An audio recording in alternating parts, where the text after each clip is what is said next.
Hello everybody, today we're going to be taking a look at this Westinghouse G40 filament LED bulb. As you can see, this one is clear and the filaments are easily visible inside. It would be nice to find a coated version of one of these, but I picked this up at the thrift store for $2 and I was like, hey, that's not a bad price. I'm sure I could find a use for this. I do like these bigger globe bulbs. This is a 60 watt equivalent. On the side here, we can get some more information about the bulb itself. The lighting facts on the back. There's a minimum starting temperature. Weird. And more information on the side here, wherever you can use it. Now, I don't think it's going to fit in a fixture like that, but apparently you can do that. Sure. No mercury and damp location rated. What a surprise. Made in China, of course, that's not surprising. Okay, let's open up the package here and see what we got inside. So here's our giant globe bulb. We do have some etch going on down here around the base. Yep, 6.5 watt, 2700K, 810 lumens. I believe a standard 60 watt incandescent is 800 lumens about, so at least we're equivalent to that. Not too bad. It's just super simple. Usually you see these in those stained glass hanging lamps, clear versions like this to give more of a dramatic effect. A nice coated one is great for really anywhere, just to give a nice vibe without being too harsh on the eyes. Of course, this one isn't coated. It's just a clear one. But let's put it in the socket here.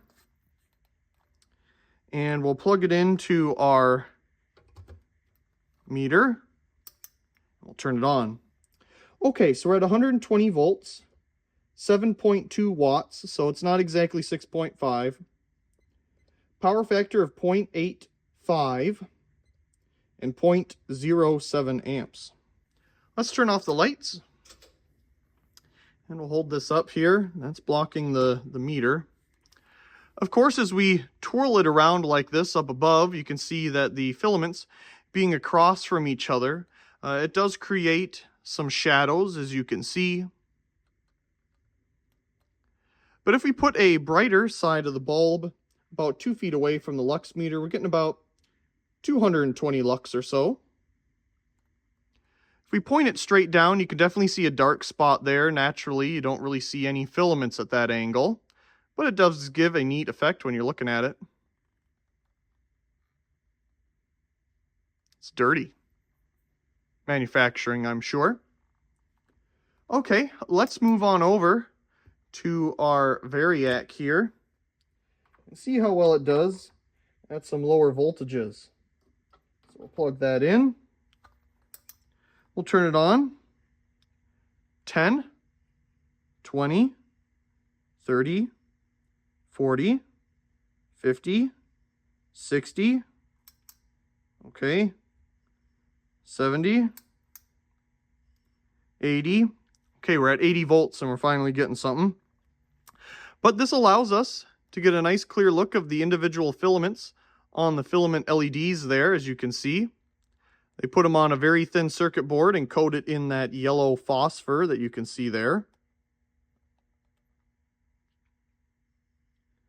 90, we got a huge jump in brightness.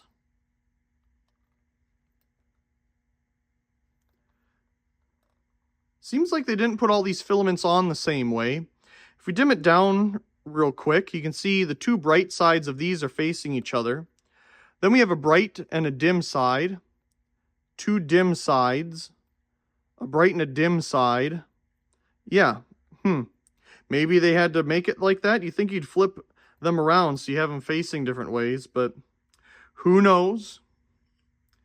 90, 100, 110, and 120.